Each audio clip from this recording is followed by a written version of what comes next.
Bismillahirrahmanirrahim. Assalamualaikum warahmatullahi wabarakatuh. Yang terhormat anggota Bawaslu Kalimantan Timur, yang kami hormati Ketua dan anggota Bawaslu Kabupaten Pasir, yang kami hormati alumni SKPP tingkat nasional, yang kami banggakan peserta Sekolah Kader Pengawasan Partisipatif Kabupaten Pasir. Acara pembukaan diskusi daring pra SKPP dengan tema partisipasi meningkat, demokrasi kuat, segera dimulai. Mendengarkan lagu Indonesia Raya dan Mars Bawaslu.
Kami pengawas pemilihan umum, mengabdi untuk negara dan berjiwa Pancasila, bertugas untuk mengawal demokrasi bangsa Indonesia. Berdasar undang-undang kami pun berdiri, wujudkan harapan reformasi. Kobar semangat kami tak akan berhenti, ayo awasi. Jujur, adil, mandiri, berintegritas tinggi, menjaga hak pilih di seluruh negeri. Bersama rakyat, awasi pemilu, demokrasi maju. Pengawas pemilu, tonggak demokrasi bangsa. Bersama Badan Pengawas Pemilu, kita tegakkan keadilan pemilu. Pengawas pemilu, tonggak demokrasi bangsa. Bersama Badan Pengawas Pemilu, kita tegakkan keadilan pemilu. Kita tegakkan keadilan pemilu.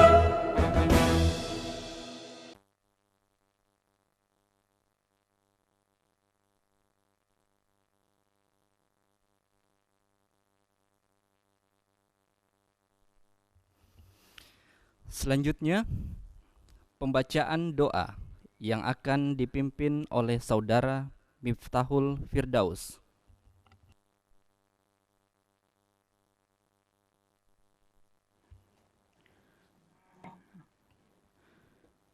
Bismillahirrahmanirrahim. Assalamualaikum warahmatullahi wabarakatuh. Marilah sejenak kita bersama-sama menundukkan kepala, bermunajat kepada Tuhan agar kegiatan kita pada hari ini diberkahi dan bisa berjalan dengan lancar. Bagi yang muslim, dimohon yang menyesuaikan. Fatihah. Auzubillahi minasyaitonirrajim. Bismillahirrahmanirrahim. Alhamdulillah.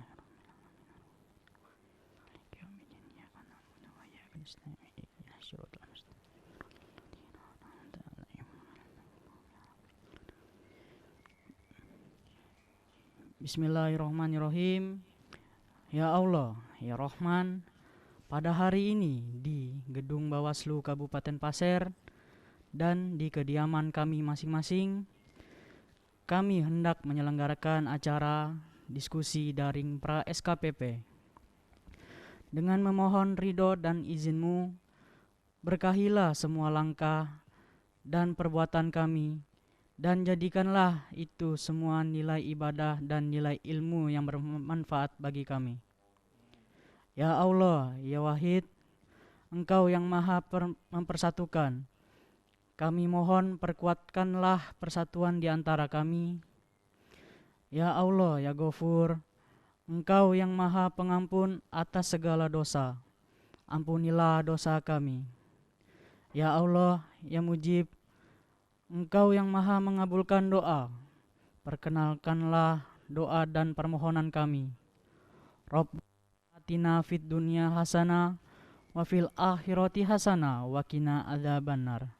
Subhanaka rabbiyal bihamdi rabbil izzati amma yasifun wa salamun alal mursalin walhamdulillah rabbil alamin.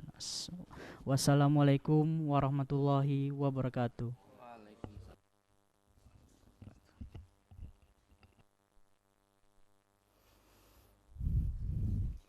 Selanjutnya sambutan Ketua Bawaslu Kabupaten Pasir kepada Bapak Aprianto Abdullah, kami persilakan.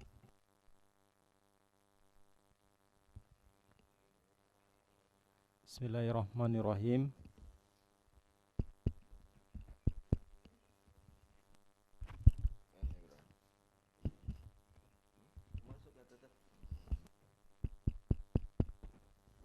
Cek.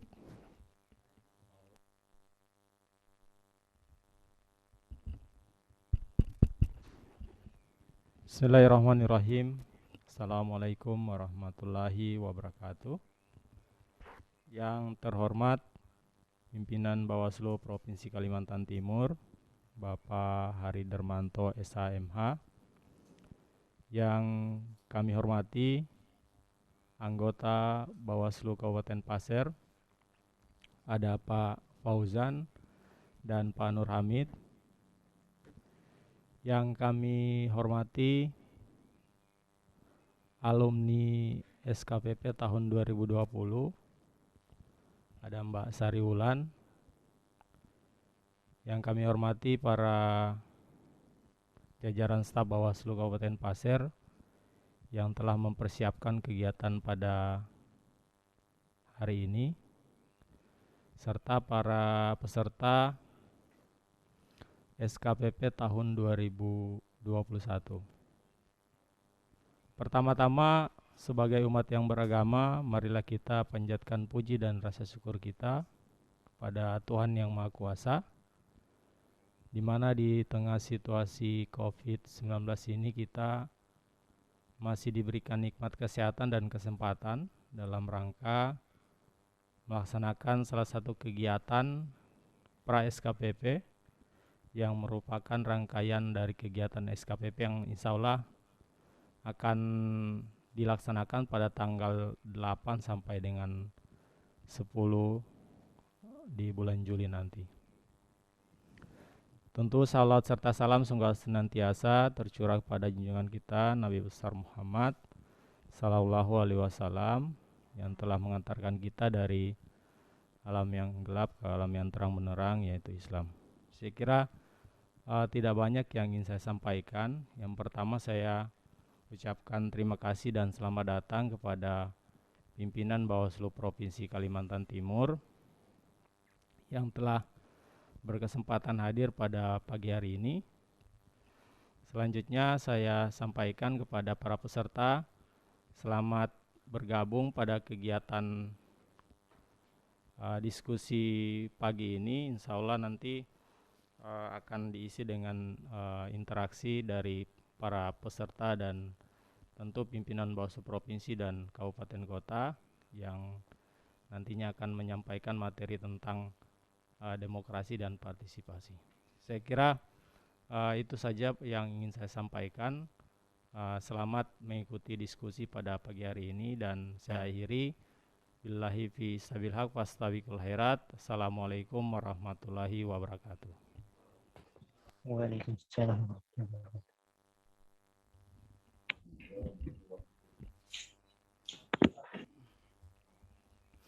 Selanjutnya arahan dari anggota Bawaslu Kalimantan Timur sekaligus membuka diskusi daring secara resmi. Kepada Bapak Hari Darmanto, Magister Hukum, kami persilakan.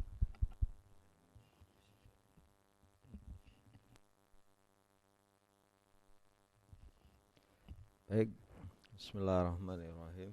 Allahumma sholli ala Muhammad wa ala ali Muhammad wa ajil farajahum warzuqna fi dunya ziyaratahum wa fil akhirati syafaatahum. Assalamualaikum warahmatullahi wabarakatuh. Rekan-rekan peserta sekalian yang hadir pada kegiatan pagi hari ini, yang sama-sama kita hormati, rekan dan kolega kami. Di sini ada Pak Apri, Ketua Bawaslu, ada Pak Fauzan di layar yang lain dan Pak Hamid. Begitu juga dengan rekan-rekan staf ya yang hadir pada pagi hari ini dan seluruh baik alumni dan kemudian calon ya, ini calon kader ya. Karena belum perkaderan belum dimulai ya, calon kader SKPP Bawaslu Kalimantan Timur atau Bawaslu.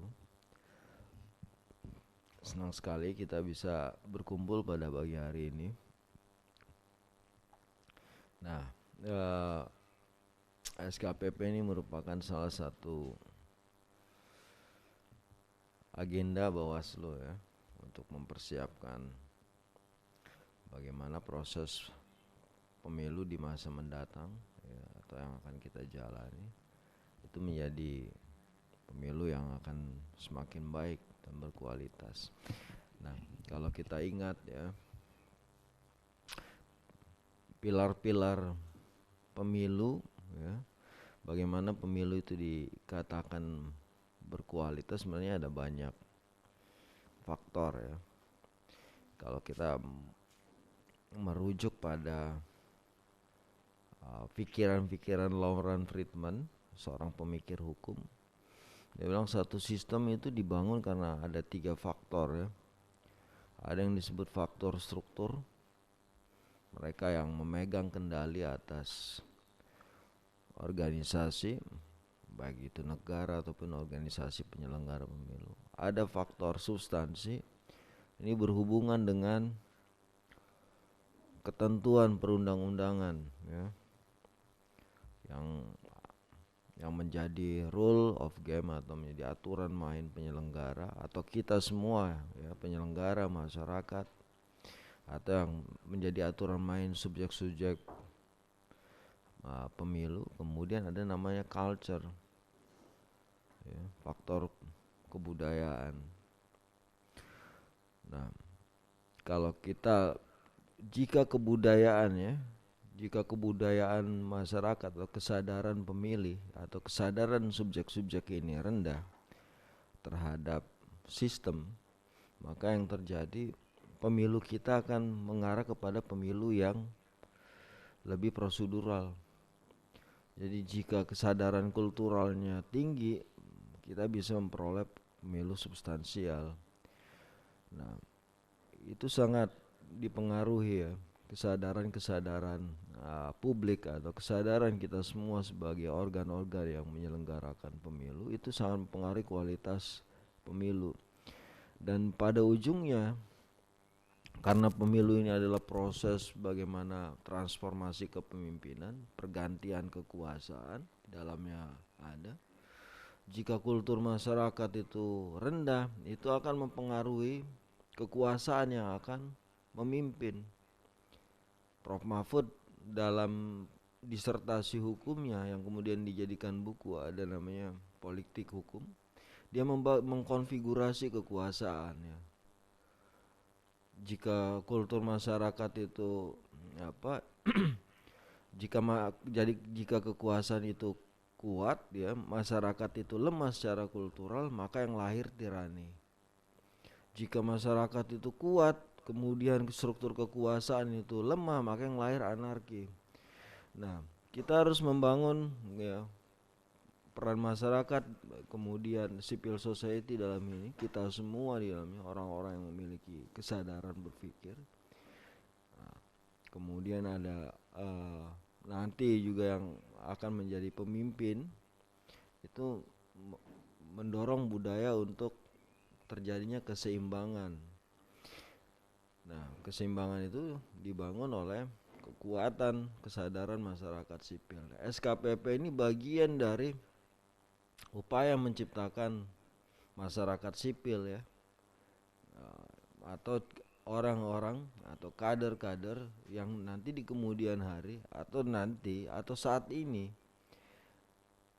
memegang peranan dalam mempengaruhi proses-proses kesadaran masyarakat, kesadaran publik dalam membangun demokrasi menjadi berkualitas. Nah, harapan kita nantinya kader-kader SKPP ini menjadi aktor-aktor di masa mendatang yang akan mempengaruhi bagaimana demokratisasi kita ya, bagaimana proses demokrasi kita dijalankan di republik ini atau paling tidak di ruang-ruang lingkup-lingkup terdekat kita. Nah, saya ingin menyitir juga dalam satu buku Philip Nonex dan Philip Sasnick menyatakan bahwa apa ini? Sorry.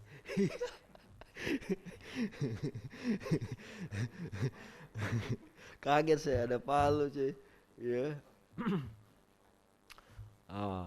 Jadi ada gium dalam hukum ya, jika kau menghendaki kedamaian maka tegakkan keadilan. Harapannya bahwa jika kita semua bermimpi ya bahwa demokratisasi atau proses-proses peralihan kekuasaan, peralihan kepemimpinan di masa mendatang atau yang akan terjadi misalkan di waktu-waktu mendatang itu baik menurut kita, baik menurut nilai-nilai kemanusiaan yang kita junjung tinggi, maka mulai hari ini ya teman-teman adalah menjadi bagian instrumen yang akan menggerakkan nilai itu berada di atas sehingga menjadi nilai-nilai yang akan menjadi standar atau sandaran bagi siapapun nanti yang akan kita pilih menjadi pemimpin. Dan saya ingin sampaikan bahwa demokratisasi bukan hanya persoalan memilih, tapi juga kesadaran publik dalam hal proses-proses bagaimana kekuasaan itu kita cermati. Atau pada saat mereka telah berkuasa, publik kembali tetap melakukan kontrol kekuasaan melalui saluran-saluran yang diperkenankan. Nah, kami sangat berharap bahwa proses di SKPP yang akan teman-teman jalani itu akan memantik ya, melahirkan pencerah-pencerah baru, melahirkan anak-anak muda yang kembali memikirkan bagaimana keberlanjutan bangsa dan negara ini. Karena bagaimanapun pemilu adalah proses regenerasi kekuasaan, regenerasi kepemimpinan, maka kelompok-kelompok muda terpelajar yang memiliki kesadaran harus menjadi tiang-tiang penopangnya. Mungkin itu yang bisa saya sampaikan pada kesempatan pagi ini. Saya ucapkan terima kasih pada rekan-rekan, sekali lagi apresiasi yang tinggi dan penghormatan yang setinggi-tingginya untuk kemauan, kesadaran, dan pengorbanan waktu untuk menjadi bagian dari proses kaderisasi pendidikan pemilu dalam sekolah kita di SKPP. Mungkin itu dengan mengucapkan Bismillahirrahmanirrahim, diskusi pradiskusi SKPP pra SKPP ini ya untuk forum Basir dengan ini dinyatakan dibuka. Assalamualaikum warahmatullahi wabarakatuh.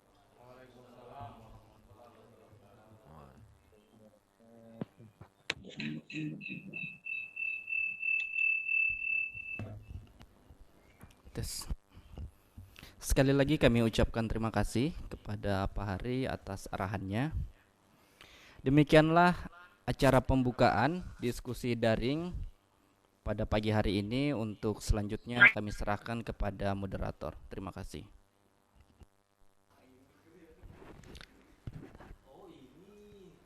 Bismillahirrahmanirrahim. Assalamualaikum warahmatullahi wabarakatuh. Selamat pagi dan salam sejahtera buat kita semua. Terima kasih saya ucapkan kepada host kita tadi, Saudara Firman, yang telah memberikan waktu dan kesempatan kepada saya untuk memandu kegiatan kita selanjutnya.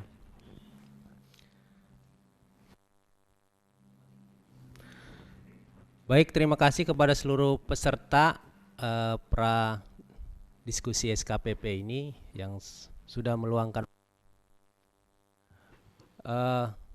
Sedikit saya menyampaikan bahwa keberhasilan daripada penyelenggara itu bukan cuma milik daripada penyelenggara, seluruh KPU, namun juga itu merupakan milik daripada masyarakat. Jadi berkaitan dengan hal itu, maka Bawaslu Republik Indonesia dan seluruh jajaran ke bawah ingin melibatkan masyarakat, yang terutama para pemuda, bagaimana kemudian bisa menjadi pensuksesi daripada semua kegiatan pemilu maupun pilkada itu sendiri. Baik, terkait daripada hal itu, kali ini kita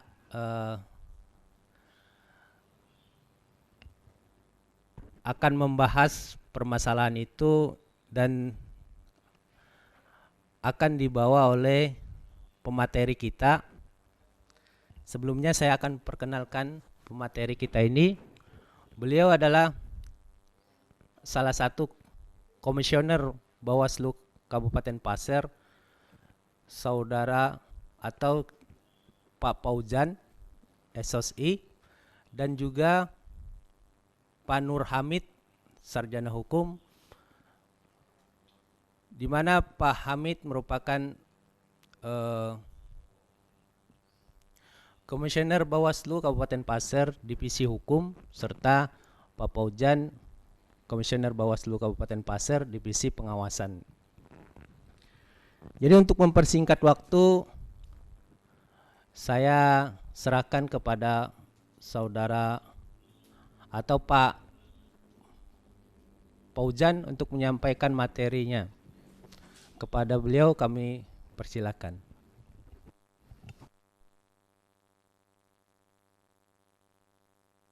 Silakan.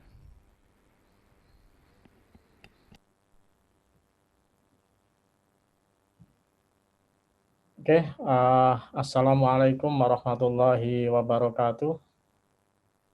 Alhamdulillahirabbil alamin. Wassalatu wassalamu ala asrofil anbiya'i wal mursalin wa ala alihi washabihi ajmain. Rabbi shrah li sadri wa yassir li amri wa hlul 'uqdatam min lisani yafqahu qawli. Yang terhormat anggota Bawaslu Kalimantan Timur, Bapak Hari Darmanto, Yang kami hormati Ketua Bawaslu Kabupaten Pasir, Bapak Prianto Abdullah, dan yang saya hormati juga anggota Bawaslu Kabupaten Pasir, Pak Nur Hamid, Sarjana Hukum, serta teman-teman staf, dan tak lupa juga alumni SKPP offline ya, yang kemarin di Bogor, Saudari Sari Wulan, dan juga yang sama-sama berbahagia, teman-teman peserta SKPP yang hari ini kita akan melaksanakan diskusi pra SKPP yang dilakukan secara daring. Yang pertama saya sampaikan ucapan terima kasih kepada teman-teman staf Bawaslu Kabupaten Pasir yang telah mempersiapkan segala sesuatunya, termasuk juga mengkondisikan teman-teman peserta untuk hadir di dalam forum yang berbahagia ini. Selanjutnya tadi sudah disampaikan pengantar juga dari Bang Hari, saya sampaikan ucapan terima kasih. Mudah-mudahan itu juga menjadi pemantik kita ya dalam diskusi ini, dan mudah-mudahan teman-teman juga berantusias untuk berdiskusi, dan nanti kami akan memberikan materi sedikit, dan itu juga nanti akan menunjang proses diskusi kita pada pagi hari ini. Dan ketika melihat teman-teman yang kemarin ikut atau mendaftarkan diri kepada atau mengikuti SKPP ini, saya apresiasi yang tinggi karena beberapa saya lihat dari biodata yang ada dan melihat keinginan atau motivasi untuk ikut berpartisipasi dalam SKPP ini adalah salah satunya ingin menambah wawasan terkait dengan kepemiluan. Ada juga yang mengatakan bahwa ketika melihat misalnya proses pilkada, proses pemilu, kok begini-begini, makanya ada keinginan untuk mengetahui lebih jauh apa sih proses pilkada, bagaimana sih proses pemilu dan sebagainya. Selanjutnya ada juga yang berkeinginan untuk merefreshing ya kembali terkait dengan keilmuan kepemiluan atau pilkada. Karena dari teman-teman peserta ini ada juga sebagian yang ikut serta SKPP daring yang tahun 2020. Ada juga yang teman-teman peserta ini yang sudah mengikuti secara daring. Nah, karena kemarin di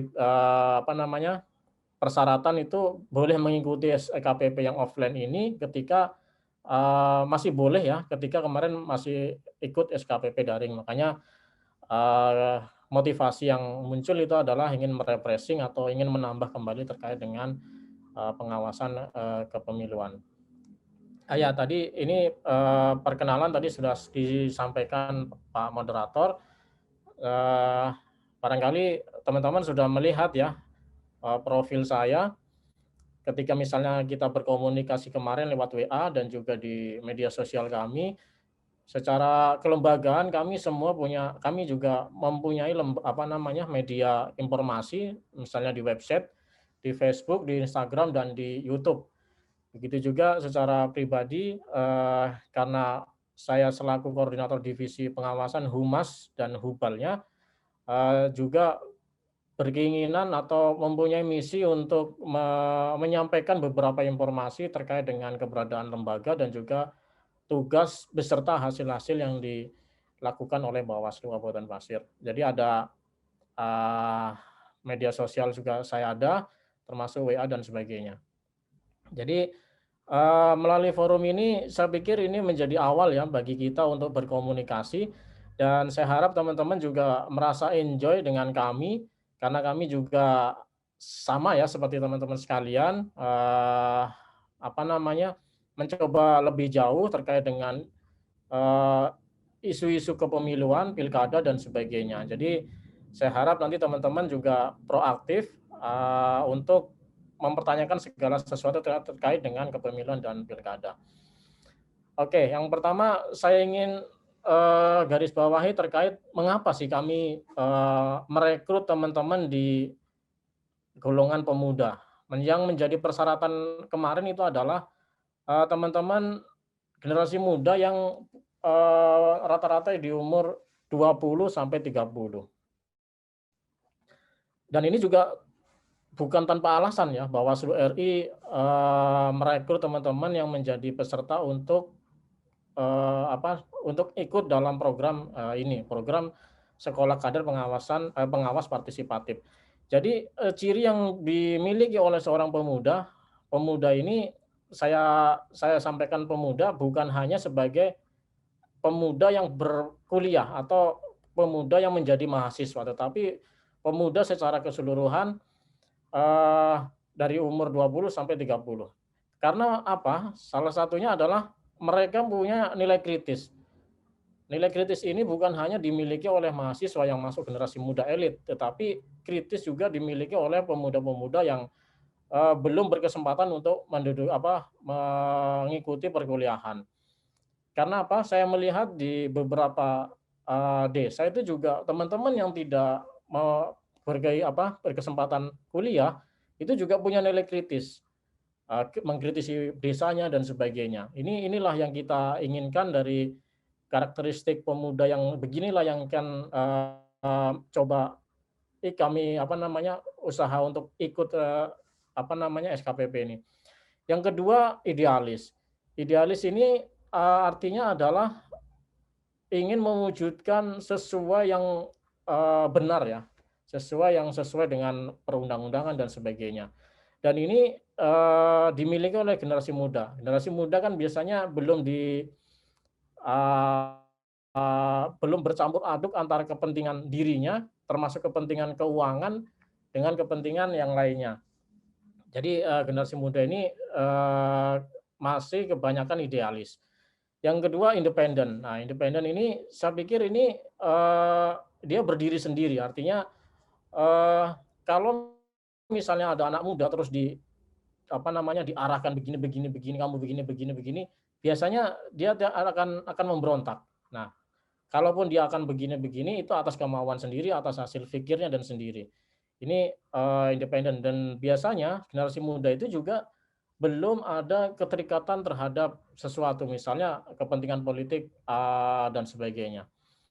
Terus yang keempat, punya karakteristik anti status quo. Jadi ini kalau dalam saya artikan ini, dia tidak mendukung salah satu atau tidak mendukung sesuatu yang mapan ya. Terus yang kelima ini pro perubahan ya. Pro perubahan ini artinya dia selalu mengarah kepada sesuatu yang baru atau tidak monoton dan sebagainya. Ini pro perubahan. Dan yang keenam, rasional, lebih rasional. Dan saya pikir teman-teman generasi muda ini lebih rasional daripada mungkin generasi di atasnya. Inilah yang menjadi karakteristik pemuda yang mana yang generasi muda ini yang akan mengikuti kegiatan SKPP ini. Dan saya berharap peserta di sini juga mempunyai nilai-nilai yang menjadi karakteristik pemuda yang saya sebutkan tadi itu.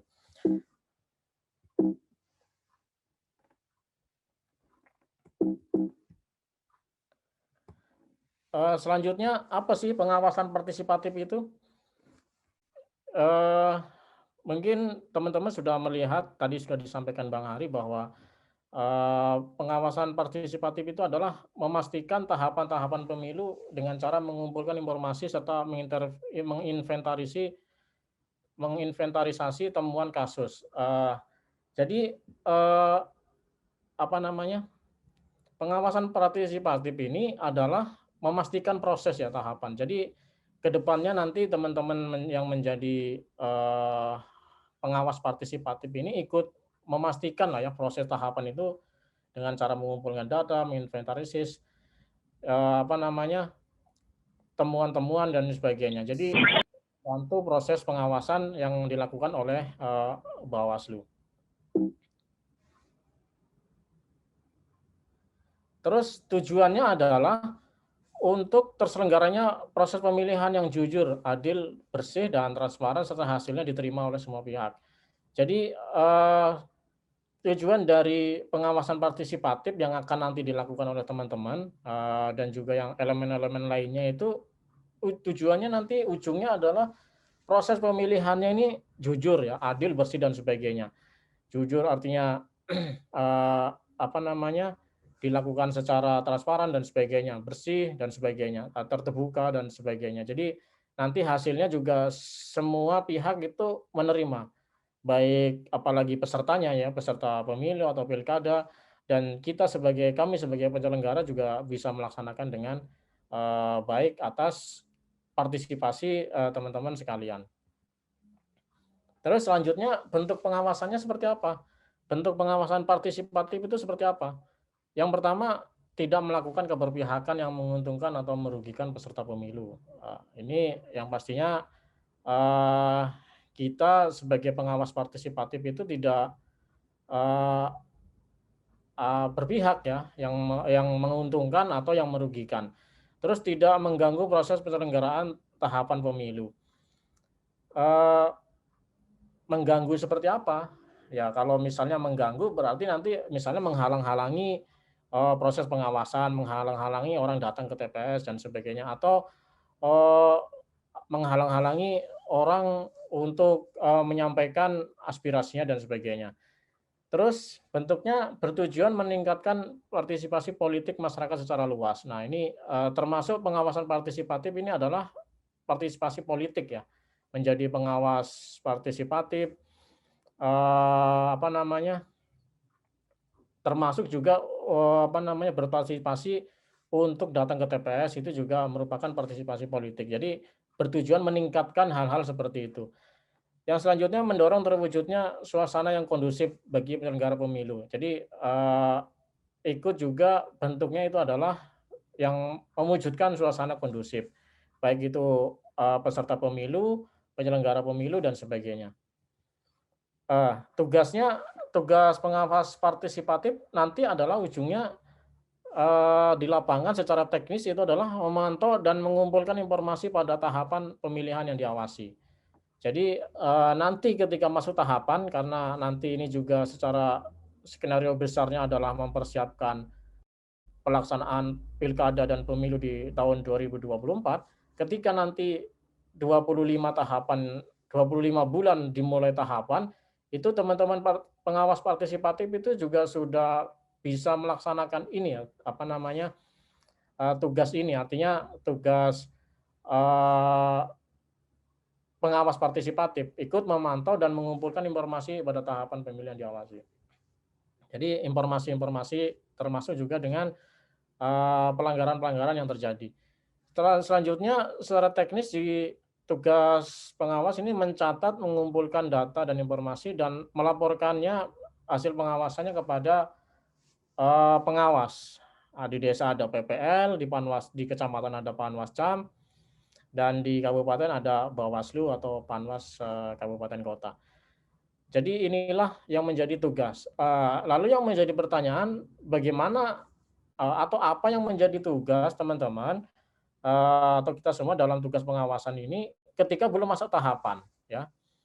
Nah, inilah kesempatan kita untuk menambah informasi terkait dengan kepemiluan, termasuk proses-proses seperti ini. Karena nanti ini adalah juga di awal atau pra SKPP, nanti teman-teman akan mengikuti yang secara offline di Balikpapan, dan sebelumnya juga teman-teman bisa membaca beberapa buku atau referensi-referensi lainnya yang bisa teman-teman dapatkan di Google atau bisa bersilaturahmi ke kantor.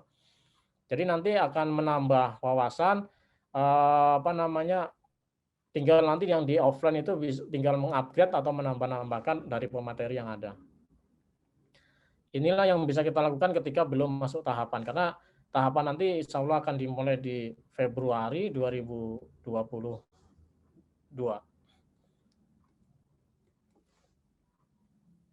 Nah, ini juga yang menjadi, tadi sudah disinggung bahwa kepemiluan itu juga bukan hanya hanya proses pilkada, keberhasilan pilkada dan pemilu bukan hanya tugas penyelenggara saja, tapi juga peran serta masyarakat secara keseluruhan. Jadi ada 3 prasyarat integritas pemilu. Yang pertama terkait dengan integritas penyelenggara. Eh, Integritas penyelenggara ini artinya adalah apa kapabilitas dari seorang penyelenggara. Penyelenggara dalam hal ini ada KPU sebagai pelaksana teknis dan juga ada DKPP sebagai penindak pelanggaran etik dan juga Bawaslu sebagai pengawas secara keseluruhan, pengawas tahapan dan sebagainya. Jadi integritas dari tiga lembaga ini akan menjadi penentu juga keberhasilan dari seorang pemilu atau pilkada. Dan selanjutnya integritas dari proses atau kontestasi atau tahapan. Jadi tahapan ini dilaksanakan secara teknis oleh KPU, diawasi oleh Bawaslu, dan juga DKPP yang mengawasi orang-orangnya, yang mengawasi KPU dan Bawaslu secara kode etiknya. Dan selanjutnya nanti akan setelah pilkada selesai akan hasil dari integritas hasil ini ditentukan oleh proses tahapan yang berintegritas. Jadi ketiganya ini menjadi penentu bahwa pemilu ini akan berintegritas dan kembali ke yang tadi bisa diterima oleh semua pihak. Nah, di sini saya singgung sedikit terkait apa sih pengawasan ya, karena teman-teman mungkin pengawasan yang dilakukan oleh Bawaslu mungkin hanya melihat Bawaslu datang ke acara seperti ini. Bawaslu yang mungkin yang sering dilihat itu melepas baliho dan sebagainya. Nah, ini jadi proses kami sebelum eksekusi misalnya itu juga yang kami lakukan itu adalah mengamati ya. Ini yang proses pengawasan secara definisi ketika kita melakukan pengawasan berarti kita proses yang pertama mengawasi atau mengamati. Mengamati yaitu melihat, mencatat, melihat atau mencatat hasil amatan. Jadi kita mengamati, melihat-lihat, terus mencatat dan sebagainya. Terus selanjutnya setelah mengamati kita mengkaji dengan beberapa pertanyaan. Jadi kita kaji, setelah kita amati, kita kaji, dan selanjutnya kita periksa. Kita periksa apakah sesuai dengan aturan dan sebagainya. Yang terakhir kita menilai dan juga serta konsekuensi dari prosesnya. Nah, jadi saya sampaikan juga beberapa potensi atau pelanggaran pada pilkada ini, dan ini juga yang sering terjadi atau menjadi fokus pengawasan kami, misalnya terkait dengan APK dan bahan kampanye yang tidak sesuai ketentuan. Ini APK yang biasanya dipasang di tempat-tempat tertentu dan juga desainnya juga sudah diatur, ukurannya dan sebagainya. Ini APK yang dipasang oleh, kalau kemarin oleh peserta pemilu dan beberapa waktu yang lalu dipasang juga oleh KPU atau difasilitasi oleh KPU. Pemberitaan dan penyiaran kampanye yang tidak berimbang. Ini ketika kampanye dilakukan di media visual atau daring ya, atau media cetak atau media tulis.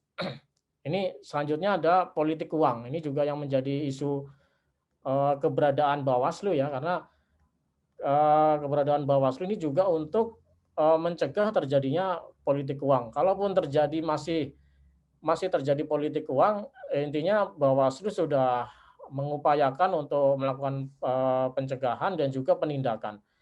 Terus ASN tidak netral, dan ini juga beberapa tahapan yang kemarin kita juga sudah menindak beberapa ASN yang terlihat tidak netral.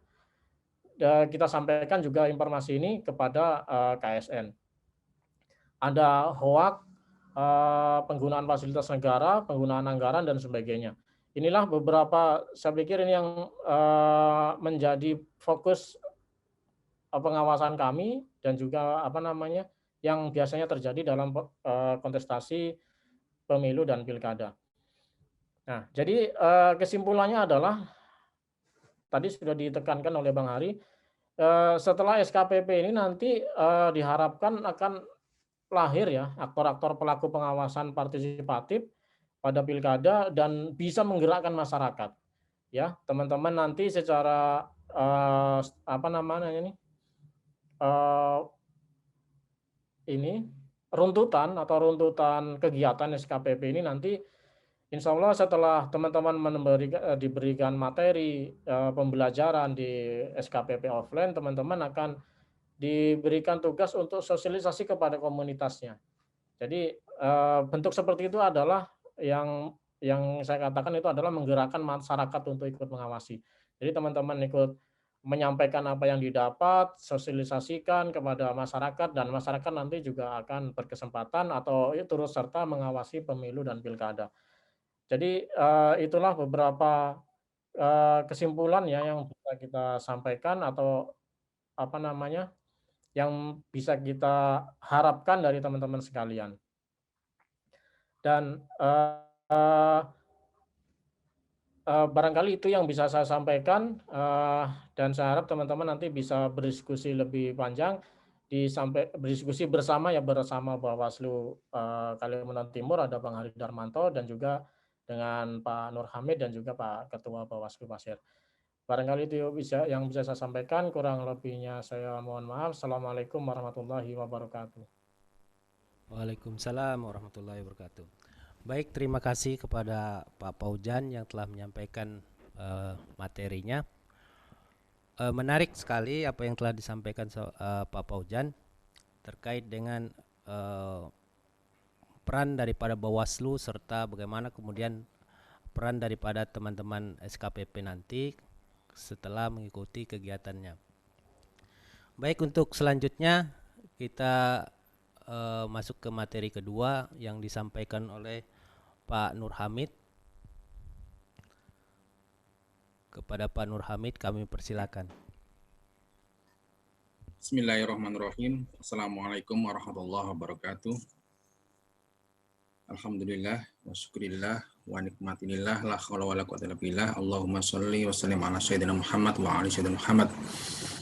Yang saya hormati pimpinan Bawaslu Provinsi Kalimantan Timur, Pak Hari Darmanto SHMH, Ketua Bawaslu Kabupaten Pasir, Pak Prihatantullah, serta rekan saya Mas Fauzan sebagai Divisi Pengawasan Humas dan Mubal, serta teman-teman calon peserta SKPP 2021, khususnya yang alhamdulillah sepertinya sudah mengumpulkan makalah semua. Di pagi hari ini saya tidak akan terlalu banyak menyampaikan sesuatu yang panjang lebar, karena nanti akan disampaikan ketika tanggal 8 atau tanggal 9 nanti di Balikpapan ketika kita ada kegiatan offline. Yang pertama kita melihat garis besar tadi sudah disampaikan terkait partisipatif. Memang terkait kegiatan SKPP ini adalah suatu bagian dari kegiatan Bawaslu untuk meningkatkan partisipatif masyarakat, khususnya pemuda, dalam ikut mengawasi proses kepemiluan, entah itu pemilu presiden, wakil presiden, DPR dan DPRD, ataupun pemilihan kepala daerah. Oleh karena itu yang akan saya sampaikan terkait pemilu dan demokrasi, paling tidak itu kali garis besar-besarnya nanti yang terkait demokrasi. Memang pemilu ini kan bagian dari demokrasi. Karena demokrasi adalah satu bentuk dari pemerintahan yang dianut oleh pemerintahan atau negara kita.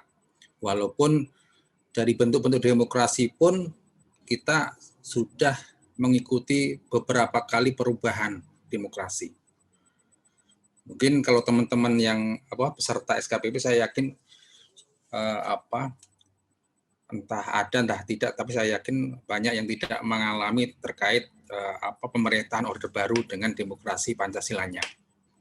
Karena demokrasi Pancasila itu berakhir dengan diterapkannya demokrasi reformasi, mulai reformasi 98. Kebetulan kalau saya dulu itu 98 Presiden Soeharto mengundurkan diri itu saya masih kuliah akhir kayaknya itu. Saya masih ingat itu karena saya melihat di televisi di asrama itu proses pengunduran dirinya di situ. Jadi paling tidak kami, khususnya saya pernah mengalami kondisi Orde Baru seperti itu.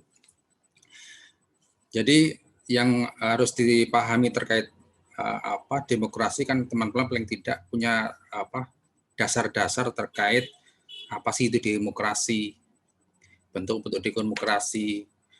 Tentunya akan banyak sekali kalau kita menyampaikan macam-macam demokrasi. Tapi pada dasarnya demokrasi itu ada dua macam demokrasi. Paling tidak demokrasi langsung, demokrasi perwakilan itu yang yang mayoritas orang mengambil sistem. Jadi sehingga banyak sekali pandangan ahli terkait apa sih itu demokrasi, tentunya banyak sekali. Nah, contohnya jadi Abraham Lincoln, demokrasi adalah sistem pemerintahan yang diselenggarakan dari rakyat, oleh rakyat, dan untuk rakyat. Jadi itu satu pandangan dari seseorang ahli. Tentunya banyak sekali karena memang pada dasarnya demokrasi ini dari rakyat untuk rakyat. Tinggal mekanismenya seperti apa. Di Indonesia ini kita sudah banyak mengalami perubahan-perubahan terkait demokrasi.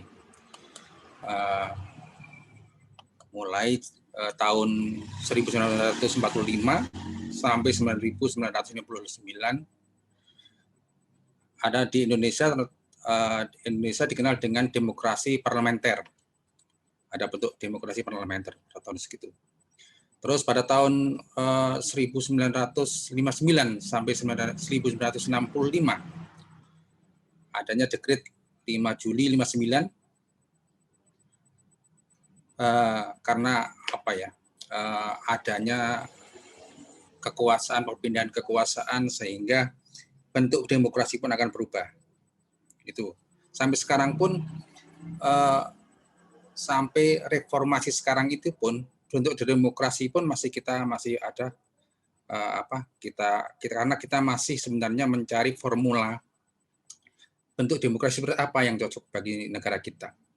Kita baru-baru ini mendengar isu-isu di media sosial terkait presiden 3 periode. Nah, itu kan bentuk-bentuk isu apakah dimungkinkan secara hukum dan gitu loh. Itu kan cari-cari formula, pemerintah masih mencari formula yang tepat apakah 2 periode sebagai mana amanah konstitusi atau amanah reformasi atau bagaimana. Karena kalau kita melihat di Orde Baru, itu presiden bisa berkali-kali itu bisa menjabat kurang lebih 30 tahun itu presiden almarhum Soeharto. Itu demokrasi paling enggak untuk mewujudkan demokrasi itu akan adanya yang namanya pemilu. Itu jalannya, sirotnya untuk menjadikan itu sebagai sebagai jalan untuk menghadirkan pemerintahan yang sistem pemerintahannya. Jadi memang demokrasi ini berjalan tidak boleh bertentangan dengan asas-asas hukum yang ada. Tentunya demokrasi ini kalau kita harus mengacu kepada Undang-Undang Dasar 1945. Dan kedudukan hukum demokrasi itu dapat kita wujudkan sekarang ini dalam bentuk pemilihan umum. Pemilihan umum itu di kita ada dua kemarin di pemilihan umum. Itu pemilihan umum adalah pemilihan presiden, wakil presiden, DPR, dan DPRD. Ada juga pemilihan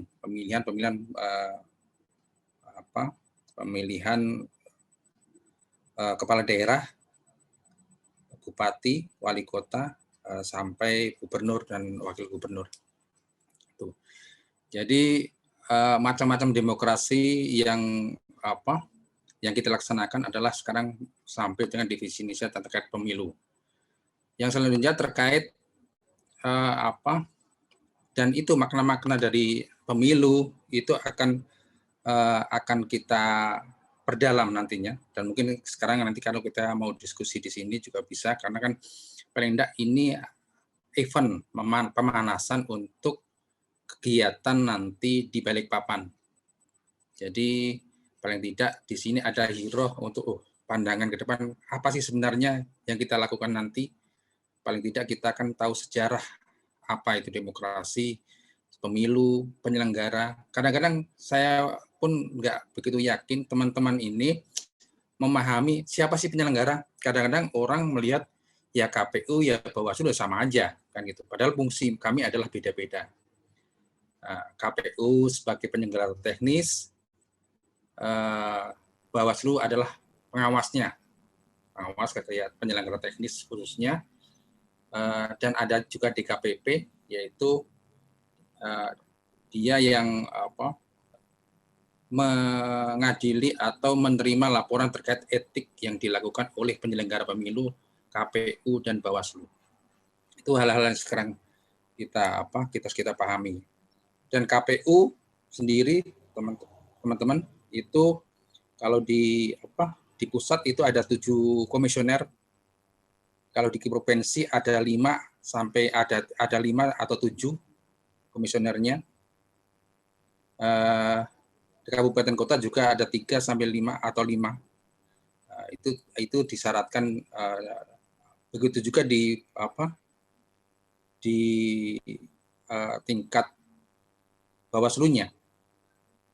Kalau di RI ada 5 komisioner, di provinsi ada 5 komisioner, di kabupaten kota ada 5 dan ada juga yang 3.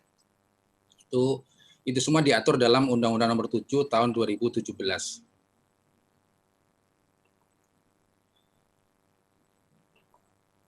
Tentunya Bawaslu ini mempunyai tugas, mempunyai wewenang, mempunyai kewajiban sebagai pengawas pemilu. Oleh karena itu, paling tidak teman-teman harus memahami juga, karena teman-teman sebagai peserta atau calon peserta dalam artian orang yang berpartisipatif dalam pengawasan pemilu, paling tidak harus tahu tugasnya, fungsinya Bawaslu itu sebagai apa. Itu yang harus teman-teman ketahui. Walaupun kalau kita membuka sendiri di Undang-Undang Pemilu, jelas sudah di situ sudah ada tentang kewajiban pengawas pemilu yang pada pokoknya adalah mencegah untuk meminimalisir pelanggaran dalam setiap tahapan. Mencegah itu. Setelah mencegah, terus mengawasi pelaksanaan setiap tahapan pemilu dan pilkada. Mengawasi.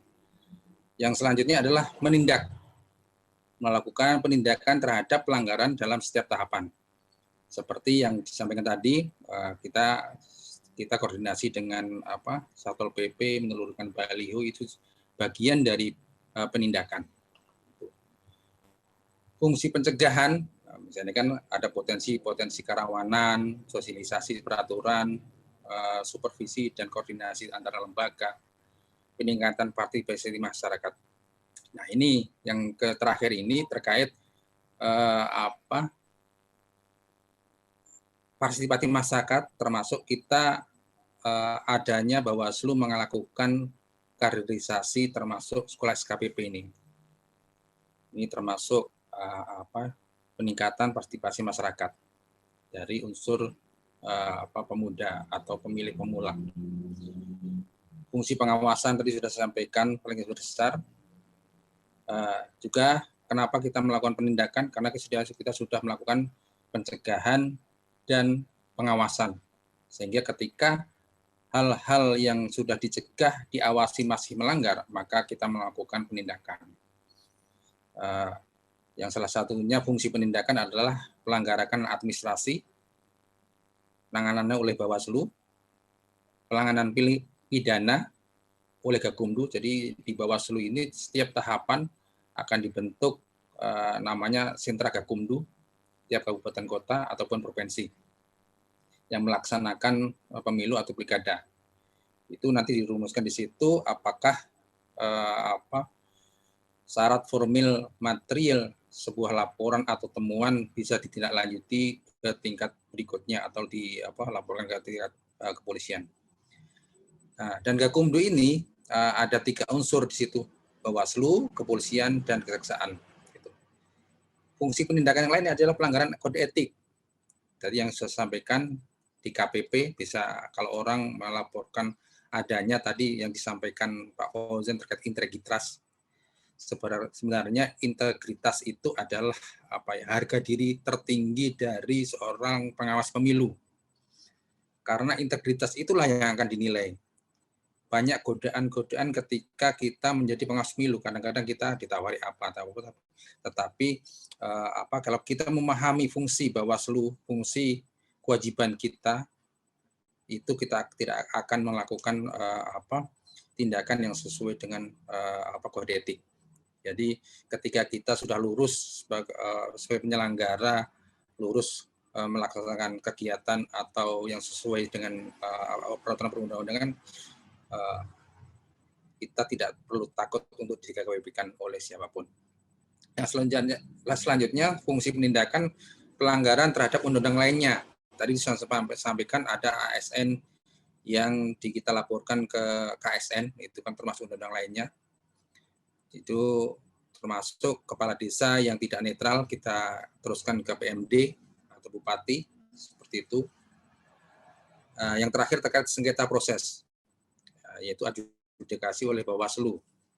Itu yang terkait fungsi penindakan. Itu. Jadi teman-teman semua, paling tidak garis besar seperti itu tugas-tugas Bawaslu yang diamanahkan secara garis besar, diamanahkan oleh undang-undang, bahwa sebagai pengawas pemilu kita perannya seperti itu. Kita perannya mencegah, mengawasi, menindak. Itu. Saya kira itu tidak panjang lebar materi saya. Saya cuma paling tidak memberikan gambaran garis besar apa sih Bawaslu, apa sih demokrasi, apa sih itu pemilu. Nah, nanti insya Allah kita bahas lebih detail di kegiatan SKPP di Balikpapan. Dari saya cukup sekian. Wallahul muwaffiq ila aqwamit thoriq. Assalamualaikum warahmatullahi wabarakatuh. Warahmatullahi wabarakatuh. Baik, terima kasih kepada Pak Hamid, Pak Nur Hamid yang telah membawakan materinya. Selanjutnya kita akan membuka diskusi terkait dengan materi-materi yang telah disampaikan kepada seluruh peserta. Untuk sesi pertama ini kami akan memberikan kesempatan untuk 3 penanya dulu.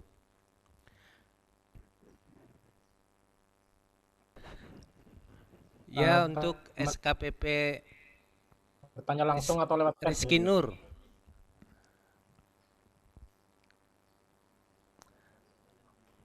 Karena begini teman-teman, sebelumnya untuk mengikuti SKPP ini bahwa teman-teman sudah membuat makalah. Nah, terkait dengan makalahnya, mungkin di dalam penyusunan makalah itu menemukan hal-hal yang perlu untuk ditanyakan atau perlu untuk didiskusikan pada kesempatan kali ini. Kami persilakan. Ya, untuk saudari Weni mungkin. Baik, Assalamualaikum warahmatullahi wabarakatuh. Waalaikumsalam warahmatullahi wabarakatuh. Perkenalkan, saya Weni Widiawati. Di sini saya langsung ke pertanyaan saja. Yang ingin saya pertanyakan terkait tentang selain SKPP, apa saja program Bawaslu dalam meningkatkan partisipasi?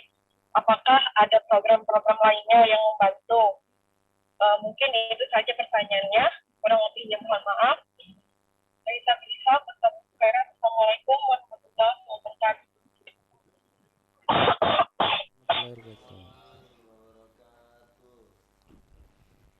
Baik, saudara Weni, terima kasih atas pertanyaannya. Kalau tidak salah tadi kegiatan lain selain SKPP ya yang mau ditanyakan. Ya, yang lainnya kami persilakan lagi. Izin bertanya Pak. Masuk Pak. SKP Ya, Putra, silakan Pak. Mas Putra.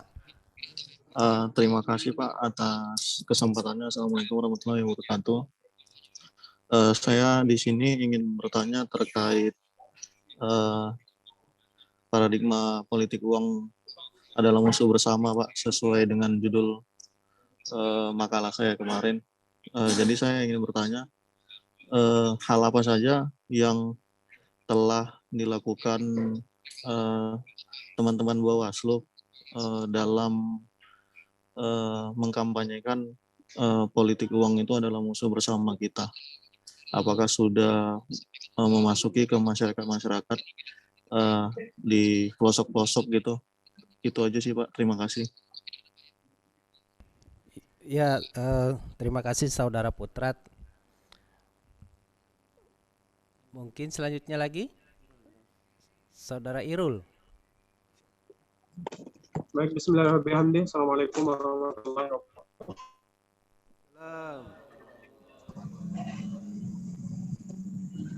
Pertanyaan saya tidak jauh beda dengan saudara Putra tadi mengenai politik uang, Pak, yang pertama. Nah, jadi saya pernah menemukan sebuah kasus di tempat saya. Jadi orang-orang itu di tempat saya dimintain KTP, fotokopi KTP-nya. Nah, kemudian fotokopi KTP itu dikumpulkan. Nah, setelah KTP itu di tangan orang yang mengumumkan, yang mempunyai KTP itu dibagikan uang sama-sama Rp50.000. Nah, kemudian orang-orang yang sudah diambil KTP-nya ini katanya tidak bisa melakukan pemilihan di TPS. Nah, bagaimana itu Pak? Apakah itu termasuk dalam politik uang atau tidak? Yang kedua, terkait dengan SKPP, mengenai teknis pelaksanaan pelatihannya seperti apa. Kemudian kita yang kemarin saya tanyakan di grup, sekali lagi saya tanyakan di sini, kita berangkatnya dari sini, dari Grogot itu apakah sama-sama atau satu-satu, kemudian teknis pelaksanaan pelatihannya di Balikpapan itu nanti seperti apa, apakah seperti seminar atau bagaimana? Terima kasih. Baik, terima kasih saudara Irul. Baik, tadi ada 3 penanya dari teman-teman SKPP. Mungkin yang pertama itu terkait dengan pertanyaan saudari Weni, kegiatan lain selain SKPP. Kemudian yang kedua dari saudara Putra itu, hal-hal apa saja yang telah dilakukan Bawaslu terkait dengan politik uang. Kemudian yang ketiga itu dari saudara Irul, mungkin kurang lebih dengan saudara Putra tadi. Pertama terkait dengan politik uang, yaitu peserta ini atau pelaku meminta KTP, kemudian diiming-imingi dengan pemberian uang 50.000. Yang kedua terkait dengan teknis pelaksanaan SKPP di Balikpapan nanti. Mungkin terkait pertanyaan ini bisa dijawab oleh Pak Paujan serta Pak Hamid dan seluruhnya. Oke, terima kasih. Saya sampaikan kepada penanya yang saya pikir ini bentuk pertanyaan kritis ya dari teman-teman sekalian untuk mempertanyakan atau ingin menggali lebih jauh terkait dengan Bawaslu. Yang pertama terkait dengan program. SKPP ini adalah merupakan program dari Bawaslu RI ya. Bawaslu RI dengan anggaran APBN yang mana ini sudah dilaksanakan di tahun 2019 secara daring, secara offline, tetapi tidak seluruhnya di setiap kabupaten. Dan seyogianya memang keinginan awalnya itu adalah secara offline, tapi karena pandemi dan sebagainya, termasuk juga dengan tidak seluruhnya terkait dengan anggaran, makanya secara offline di beberapa kabupaten sudah kemarin, terus secara keseluruhan itu daring di tahun 2020, dan di 2020 akhir itu secara offline dipusatkan di beberapa kabupaten saja yang dilakukan oleh Bawaslu RI, dengan tadi ada Mbak Sari Wulan sebagai alumni di SKPP offline di Bogor. Ini sepertinya program unggulan ya, program unggulan dari Bawaslu RI untuk meningkatkan partisipasi atau ingin mengajak masyarakat luas untuk ikut dalam proses pengawasan. Ini juga yang menjadi pertanyaan, apa sih yang dilakukan Bawaslu ya ketika misalnya tidak ada tahapan. Makanya muncul tadi pertanyaan, program apa saja ya, salah satunya SKPP. Selain itu juga pada prinsipnya Bawaslu itu adalah bekerja ketika ada kegiatan apa ya, atau ketika PKPU misalnya mengatur kerja KPU ya kita awasi. Makanya kita melakukan proses pengawasan daftar pemilih berkelanjutan. Ini sudah menjadi tugas ketika diatur PKPU, KPU melaksanakan tugas yang kita awasi. Itu tugas pengawasan. Dan karena ini tidak ada tahapan yang secara terus menerus, walaupun ini di daftar pemilih berkelanjutan terus menerus, tapi tidak tiap hari. Ya, ada 1 bulan, 3 bulan dan sebagainya. Terus program apa selain tugas pengawasan? Kita juga membuat sebuah buletin ya. Buletin itu kita terbit karena ini berkaitan dengan anggaran. Ini 1 tahun 3 kali. Jadi kemarin Juni kita sudah Mei kita sudah terbitkan 1 buletin, dan di Agustus nanti kita yang kedua dan yang ketiga nanti di akhir tahun. Itu salah satu program. Dan selain program-program seperti itu, ada juga program yang mengikut ya, artinya berbarengan, itu adalah pengelolaan di media sosial. Pengelolaan di media sosial. Makanya tadi saya sampaikan kita sudah mempunyai beberapa akun ya media sosial lembaga dan pribadi. Jadi informasi terkait dengan proses pengawasan dan sebagainya, termasuk kegiatan-kegiatan Bawaslu kita sampaikan di media-media sosial seperti itu. Jadi program-program yang kami laksanakan seperti itu. Selanjutnya nanti politik uang mungkin akan diperjelas Pak Hamid terkait dengan saya ingin jawab terkait dengan teknis SKPP ini ya. Nanti di tanggal 6 pelaksanaan kita di tanggal 8, tanggal 6 secara daring kita juga ingin mengundang teman-teman untuk technical meeting ya. Technical meeting, nanti kita akan bahas secara teknis bagaimana teknisnya, berangkatnya bagaimana dan sebagainya. Yang pastinya kegiatan di sana akan berlangsung selama 3 hari, tanggal 8 sampai tanggal 10. 8, 9, 10. Nah, nanti teman-teman akan diinapkan di hotel, akan masuk forum, dan sebelumnya juga untuk memastikan terbebas dari COVID, teman-teman di di antigen ya, di swab ya, di swab sebelum memasuki arena. Dan nanti teman-teman akan mengikuti penyampaian materi dari pemateri yang ada. Dan Dan saya harap juga teman-teman tidak berpikir, wah nanti kita di ruangan terus mengikuti kayak seminar, duduk diam dan sebagainya. Nah, nanti panitia akan mengemas bagaimana mengelola dengan metode pendidikan orang dewasa. Jadi diharapkan teman-teman lebih aktif, lebih proaktif daripada pembicaranya. Nanti akan difasilitasi oleh seorang fasilitator di setiap sesinya dan diisi dengan game-game yang menarik ya. Pokoknya enaklah di sana nanti. Dan pastinya nanti di tanggal 6 ini juga kita memastikan juga siapa yang pasti ikut ya. Karena saya harap juga semuanya bisa ikut di hari hanya nanti di tanggal 8. Nah, di tanggal 6 nanti kita akan meeting apa-apa yang dibawa, apa-apa yang perlu persiapkan, bagaimana berangkatnya dan sebagainya. Mungkin itu saja yang bisa saya sampaikan untuk terkait dengan politik uang ya, nanti ditambahkan oleh Pak Hamid dan Bang Hari Darmanto. Sebenarnya yang kami lakukan adalah melakukan sosialisasi ya. Sosialisasi secara masif ya, kalau kami bilang sih secara masif di media sosial kita sampaikan, pertemuan secara langsung kita sampaikan, termasuk juga dengan kita waktu itu berkeinginan untuk mendirikan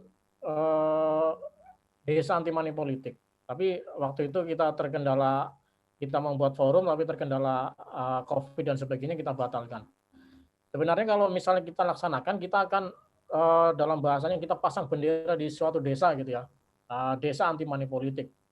Pada waktu itu keinginan seperti itu. Jadi di desa itu nanti sebagai percontohan bahwa di desa itu masyarakat tidak menerima uang, tidak menerima money politik dan sebagainya. Tapi itu belum terlaksana secara langsung ya. Nah, yang pastinya secara masif sosialisasi kita melalui bekerjasama juga dengan Kesbangpol, di sosialisasi mereka kita hadir, dilakukan oleh Panwascam juga di desa-desa, itu sudah dilaksanakan secara masif. Barangkali itu yang bisa saya berikan. Saya kembalikan ke moderator. Baik, terima kasih atas jawaban dari Pak Paujan tadi. Mungkin terkait dengan money politik akan dipertegas atau dijawab oleh Pak Hamid. Pada Pak Hamid kami persilakan. Terima kasih atas pertanyaannya. Sebagian tadi sudah dijawab oleh Pak Fauzan terkait program-program Bawaslu.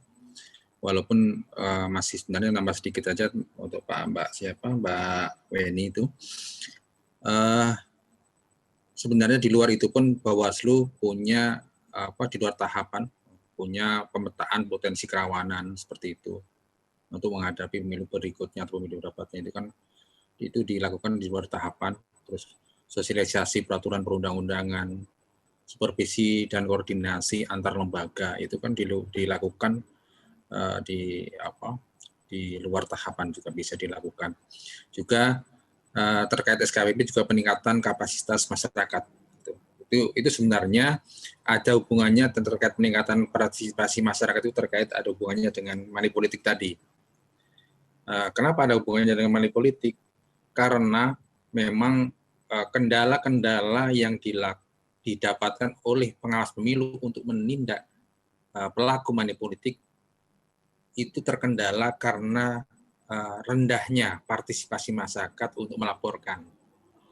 Satu itu, walaupun untuk masuk ke dalam proses penanganan pelanggaran itu ada dua, yaitu hasil pengawasan dan laporan. Nah, dan biasanya kalau kami yang disampaikan tadi terkait money politik ada KTP diminta fotokopi KTP, terus dikasih uang ataupun dijanjikan seperti itu. Kami mendapat informasi, tetapi kami telusuri. Misalnya ada orang tertemu, iya saya dijanjikan. Sebenarnya kan unsur menjanjikan tidak diperbolehkan kalau nanti terpilih seseorang itu sebenarnya. Tetapi biasanya seseorang itu kalau kita menjadikan temuan untuk menjadi saksi pun orang nggak mau jadi saksi. Biasanya orang kalau jadi saksi itu biasanya mereka menanyakan kedudukannya nanti apa ya, kedudukan aman kami sebagai saksi seperti apa. Memang kendalanya untuk pidana pemilu itu biasa di sekarang ini belum ada namanya perlindungan terhadap saksi, itu belum ada. Jadi ya paling tidak ya kesadaran lah ya, seperti itu. Itu kalau karena kalau itu namanya laporan, makanya syarat formil material itu yang harus memenuhi adalah pelapor. Nah, kalau kita sebagai penemu, kita juga harus terpenuhi syarat formil material. Ya, kendalanya biasanya itu saksi. Jarang orang yang mau jadi saksi. Karena memang saksi itu satu ya diakui atau tidak ya repot, karena akan diperiksa apa terkait apa yang diketahuinya, itu biasa seperti itu.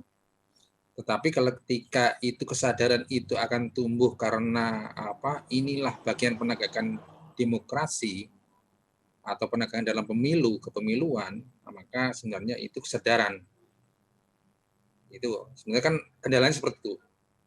Kami sebenarnya mau menemukan hal-hal yang lebih, mungkin yang dari Mas Irul tadi, menemukan hal-hal yang kemungkinan mungkin orang, saya yakin untuk pilkada kemarin banyak orang yang rasanya dimintai KTP, fotokopi KTP, nantinya mau dikasih 250, ada isu seperti itu.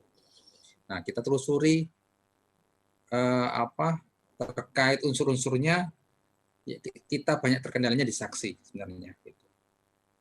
Itu yang terkait money politik. Walaupun kalau kita sudah juga memproses terkait money politik juga, memang di Kabupaten Pasir ini selama ini mulai pilkada 2017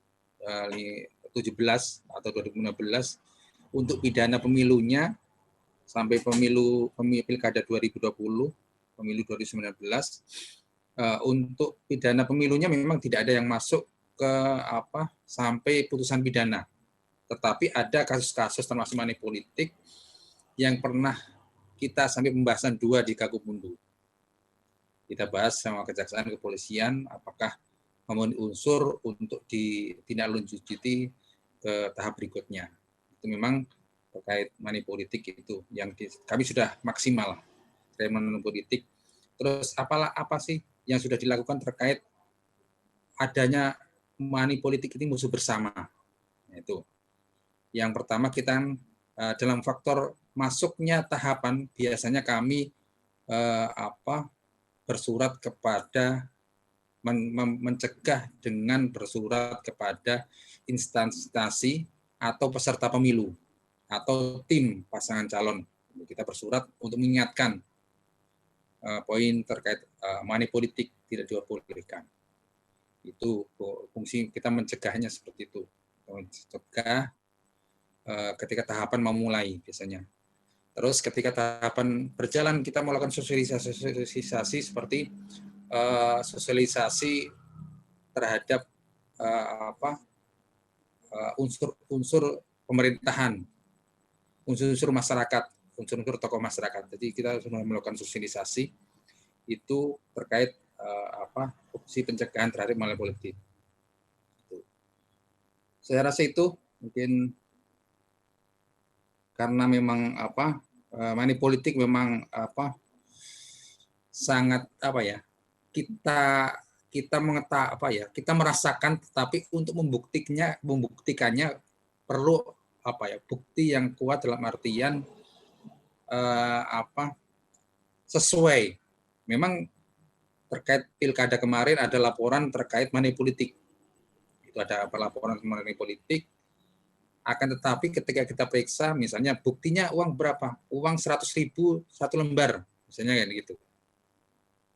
Ternyata setelah kita klarifikasi kepada penerima atau kita klarifikasi kepada pemberi, ternyata bukti uang 100.000 itu bukanlah 100.000 satu lembar, tetapi 100.000 50-an ribu dua. Nah, seperti itu, hal-hal seperti itu kan antara bukti dengan keterangan saksinya tidak sesuai.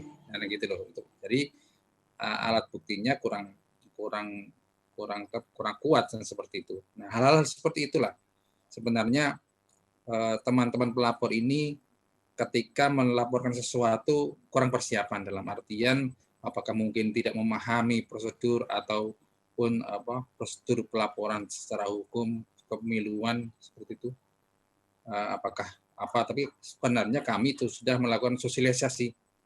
Sosialisasi itu bukan hanya terkait larang-larangannya, tetapi proses bagaimana tata cara melaporkan di Bawaslu.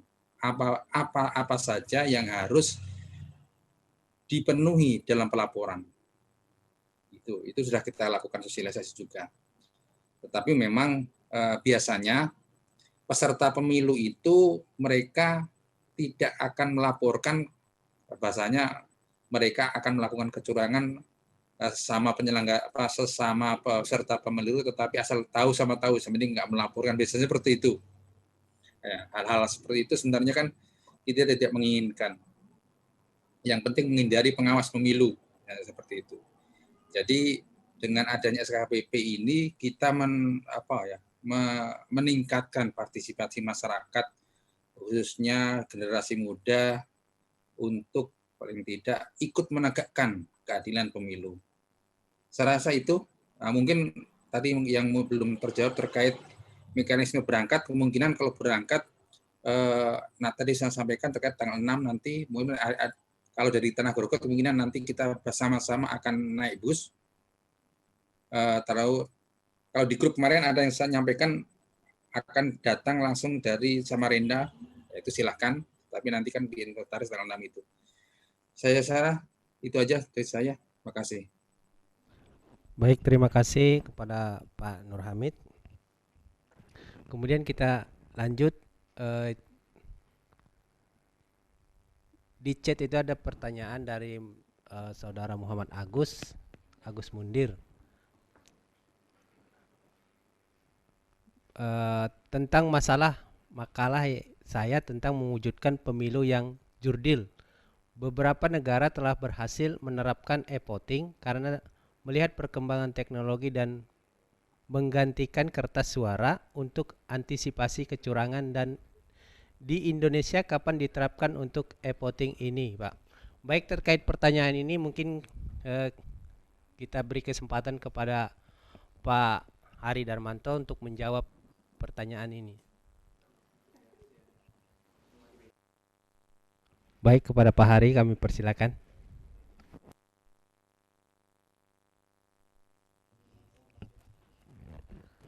Baik, dimasukin ya. Dengaran nggak? Iya. Ya, terkait e-voting ya, electronic vote, pemilihan melalui sistem elektronik, memang di negara-negara maju terjadi banyak perkembangan ya mengenai demokratisasi atau cara-cara pemilihan. Misalkan yang baru-baru ini didatangi oleh salah satu komisioner Bawaslu RI ya, di daerah Latin ya, Latin, itu satu identitas penduduk bisa digunakan juga sebagai sebagai tanda untuk memilih ya. Jadi tidak perlu lagi undangan dan seterusnya. Nah, kemudian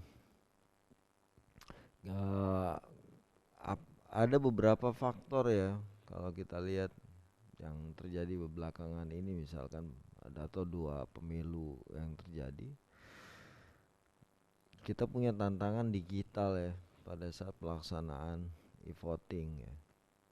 Tantangan digital itu mengenai kejahatan dibilang elektronik, itu yang mungkin belum bisa kita antisipasi. Kalau dari sisi kesempatan orang untuk tidak dicederai, mungkin jika piranti itu kuat, artinya suara bisa tidak dimanipulasi. Tapi jika lemah artinya potensi manipulasi terhadap hasil juga besar.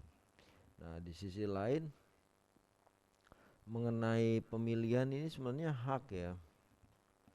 Memang di situ tantangan kita, namanya dia bersifat hak asasi, artinya diletakkan kepada pemilih, dia merdeka untuk melakukan atau tidak melakukan suatu. Kalau dalam konteks pilkada atau pemilu, pemilih punya hak memilih atau tidak memilih. Nah, yang dilarang adalah ketika dia memilih atau tidak memilih karena ada penggunaan instrumen-instrumen yang melawan hukum. Misalnya ada unsur pemaksaan, kemudian ada unsur tadi disebut beberapa kali penghasutan melalui janji atau uang, itu yang dilarang. Nah, tantangan kita yang lainnya kalau kita bicara soal voting, soal infrastruktur, sejauh mana pemerataan akses atas teknologi itu berada di banyak daerah. Nah, kita pada saat pilkada Bilgub ataupun pada saat kemarin pilkada serentak, masih banyak daerah kita yang blank spot ya, dia berada dalam jangkauan arus jaringan internet. Artinya itu menjadi tantangan tersendiri kalau memang e-voting itu harus dijalankan. Artinya kita bisa mungkin e-voting ya pada derajat tertentu dia menjadi sangat baik dalam hal menjaga suara yang diberikan oleh publik ya dalam proses pemilihan. Tapi di Indonesia masih menjadi tantangan karena masih ada belum adanya pemerataan soal pembangunan jaringan teknologi, khususnya jaringan internet. Nah, boleh jadi jika itu sudah berjalan beriringan, kemudian voting bisa dijalankan. Nah, problem kita juga pengembangan infrastruktur, misalkan saya kasih contoh. Untuk di Jawa saja satu layanan ya, kita bicara satu tiang listrik itu bisa melayani 50 rumah untuk di Jawa. Di Indonesia, di Kalimantan Timur, satu rumah dilayani 50 tiang. Itu yang menyebabkan biaya infrastruktur untuk pengembangan e-voting itu lebih besar di luar Pulau Jawa. Makanya dengan kekuatan anggaran kita masih make sense untuk menggunakan pemilihan dengan cara yang saat ini kita lakukan. Tapi memang rekapitulasinya mulai dikembangkan karena memang ada sifat campuran, tapi ada yang masih menggunakan manual, artinya kita mengedepankan pleno ya, kemudian tabulasi. Nah, ada yang lain adalah karakter bangsa. Proses pemilu dengan e-voting itu cenderung di negara-negara yang liberal ya, yang dia sangat menjunjung tinggi kemerdekaan individu. Di Indonesia kita punya karakter bangsa yang berbeda, yang cenderung guyup. Proses pemilu itu bahkan dimaknai sebagai proses diinterpretasi seperti perayaan hari besar, di mana orang akan berkumpul, kemudian saling menanti siapa calon pemimpin yang akan duduk nantinya, kemudian menunggui proses rekapitulasi. Nah, itu budaya-budaya itu yang juga mempengaruhi pilihan apakah mau mendorong e-voting, tapi akan berpengaruh pada proses budaya bangsa yang biasanya akrab dengan proses mengawal lahirnya pemimpin dan seterusnya, yang sering menjadi trademark kita. Nah, di sisi lain kita berhadapan dengan banyak tantangan ya, soal tantangan dari luar, soal bagaimana e-voting jika dipilih akan dihadang oleh mungkin banyak pihak yang punya kemampuan di bidang teknologi. Kemudian tantangan geografis. Tantangan geografis kita, banyak daerah kita yang masih blank spot. Kemudian tantangan demografis, pemilih kita mungkin 30% itu banyak yang belum akrab dengan teknologi. Artinya kerja-kerja kita semua nanti akan bicara itu pasti bagaimana manusia aja bisa memahami proses voting, pendidikan itu. Kemudian bagaimana jaringan internet bisa menjangkau seluruh wilayah yang berpenduduk. Nah, di Indonesia bahkan ada wilayah yang penduduk itu tinggalnya di dalam hutan. Misal di Pasir ada Kampung Moloy ya. Kemudian ada juga Kepala Telake yang jumlah manusia atau jumlah warga negara kita yang ada di sana itu mungkin tidak lebih dari 50 orang. Tapi infrastruktur yang diperlukan untuk memberikan jaringan internet di sana itu seperti kebutuhan untuk 50.000 orang. Nah, itu yang menjadi tantangan tersendiri. Selain kita tetap ingin menjaga tradisi budaya bangsa dalam proses pemilihan, baik itu pemilu ataupun kepala daerah. Mungkin itu. Terima kasih Mas Muhammad Agus Mundir. Semoga sehat dan bisa berpartisipasi dengan baik nanti di proses SKPP di Balikpapan. Saya kembalikan ke moderator. Baik, terima kasih atas jawaban dari Pak Hari. Kemudian terkait dengan pertanyaan kedua, bagaimana cara kita sebagai penyelenggara untuk mengatasi atau mengurangi masalah golput dalam pemilu di Indonesia? Karena banyak isu di sana, mending panen sawit daripada nyoblos, tapi nggak ada uangnya kan gitu. Nah, jadi terkait pertanyaan ini kami berikan kesempatan kepada Pak Ketua Bawaslu Kabupaten Pasir untuk menjawabnya. Waktu dan tempat kami persilakan, Pak.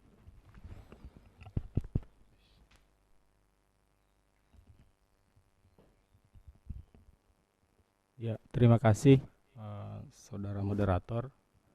Memang menarik tadi ya pertanyaan dari rekan-rekan sekalian. Ada Weni Irul, kemudian Putra, yang terakhir dari Agus Mundir gitu ya. Bicara soal voting tadi saya kira sudah banyak dipaparkan oleh Pak Hari Darmanto berkaitan dengan voting. Banyak tantangannya tentu ya berkaitan dengan sumber daya manusianya, baik pemilih maupun penyelenggara itu sendiri gitu. Kemudian soal infrastruktur yang tidak merata ya, misalnya kalau di Jawa mungkin 90% sudah bisa dilayani berkaitan dengan jaringan internet. Tapi gimana dengan wilayah-wilayah seperti Kalimantan, kemudian Sulawesi, termasuk Papua yang punya kondisi geografis yang cukup menantang. Dan tadi sudah disampaikan tantangannya cukup banyak voting itu. Tapi saya meyakini pada waktu tertentu ketika kita sudah siap ya tentu kita akan melaksanakan itu. Berikutnya adalah berkaitan dengan golput. Kita lihat ke belakang ya, di Pilkada Pasir tahun 2020 kemarin itu partisipasi pilkada di angka 68% gitu. Artinya ada 32% yang tidak menggunakan hak pilihnya. Tentu banyak banyak faktornya. Misalnya terkait dengan data pemilih itu sendiri maupun memang masyarakatnya yang